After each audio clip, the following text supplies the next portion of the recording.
தூத்துக்குடி சம்பவத்துக்கு அப்புறம் நான் வீடியோஸ் எதுவுமே அப்லோட் பண்ணலை. ஸோ இந்த வீடியோவும் அதை பற்றி தான். அந்த குற்றவாளிக்கு இன்றைக்கி ஒரு நல்ல தண்டனை கொடுத்தாங்க, மரண தண்டனை கொடுத்துருக்காங்க. நிறைய போக்சோ சட்டம், நிறைய ஆர்டிகல்ஸ் மூலயமா அவனுக்கு ரொம்ப கடுமையான தண்டனை கொடுத்துருக்காங்க. அப்படின்ட்டு ஹாப்பின்னு சொல்லலாமா இல்லை சேடுன்னு சொல்லலாமா எனக்கு தெரியல. பட் இந்த மாதிரியே எல்லா தப்புகளுக்கும் நல்ல தக்க தண்டனை கொடுத்தா எவனுமே தப்பே செய்ய மாட்டான். இதே மாதிரி தான் 2 நாள் முன்னாடியும் கோவை சம்பவம் நடந்துச்சு. 10 வயசு குழந்தைய.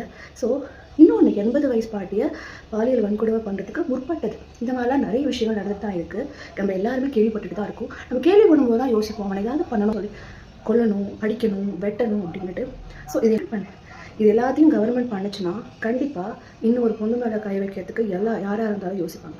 தூத்துக்குடி மாணவிக்கு கிடைச்ச தண்டனை மாதிரியே எல்லா குற்றங்களுக்கும் தண்டனை சீக்கிரம் கிடைக்கணும். அண்ட் இந்த கோவை குற்றவாளியான கார்த்திக்ன்றவனுக்கும் சீக்கிரம் இதே மாதிரி ஒரு கடுமையாக தண்டனை கிடைக்கணும். இதுதான் பொதுமக்களான எல்லாரோடைய விஷயம்.